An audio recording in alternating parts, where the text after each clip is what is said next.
Tonight marks a significant moment, not just in the history of the Leukemia and Lymphoma Society, but it's a significant moment for all of us who are united in mission to cure blood cancer. Leukemia 75 years ago, it wasn't survivable, it wasn't even treatable. Since then, people who support our mission, people like all of you, you have worked to create more stories of survival. You've worked to help patients and families realize more moments that matter in life. We are determined to give more years, more moments, more time to patients and families with blood cancer. This is what we're calling our bold goal, and I have the pleasure tonight to introduce you to our bold goal.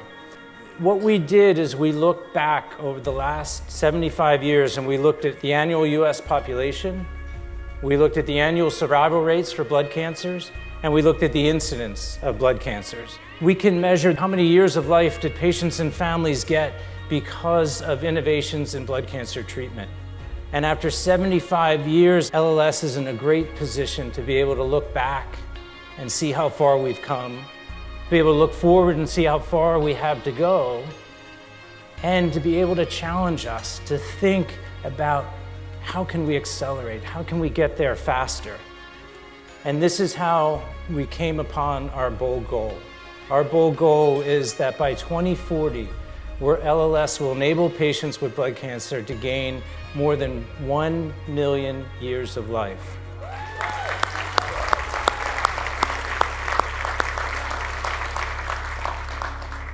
So let me be clear, if we did nothing today, from this day on, patients would still survive. We'd still be saving lives. We'd still be adding years based on what we've already done.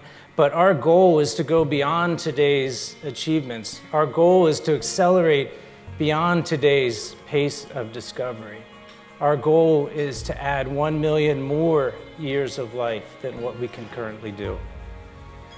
And it's not going to be easy, but I want to take a few moments to tell you why I think LLS is the only organization with a strong enough foundation and a powerful enough network to make this goal a reality. But we're also going to need a really good visual aid to make it clear. And I'm a pediatrician, so I'm going to go back to the waiting room. Do you remember the highlights for children? Remember those magazines? Yeah, all right, some highlights fans. Right, great.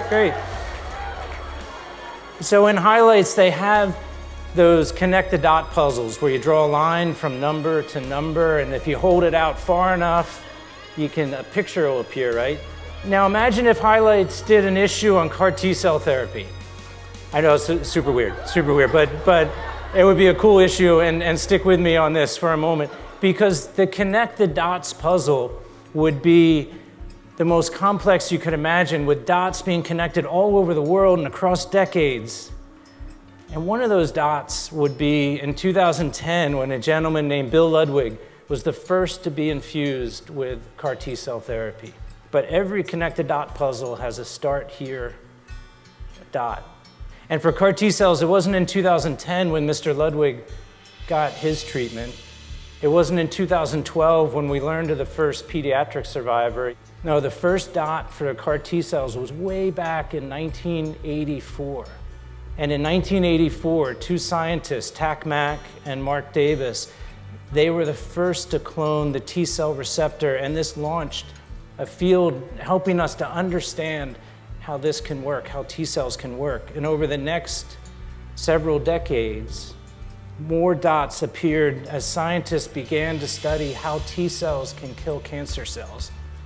And during that time, LLS invested more than $50 million to scientists all around the globe who are trying to reimagine our immune system and its role as a cancer therapy. See, cancer is not cured by one lab, by one investigator. It's not cured by one institution. It takes many connections to do something as remarkable as genetically modify a T-cell so it can kill cancer cells. But this is what LLS has been doing for 75 years. We have been connecting the dots that will enable us to reach our bold goal. All totaled, the work that we have done in advancing therapies for blood cancer has given patients more than 23 million years of life. every dollar you've donated, every lantern that you've raised, every piece of legislation that you've advocated for, every clinical trial that you've enrolled on. This is the foundation on which we're going to build progress towards our bold goal. You should all be very proud of this, and on behalf of LLS, I want to thank you for all that you've done for this organization and for the patients that we serve.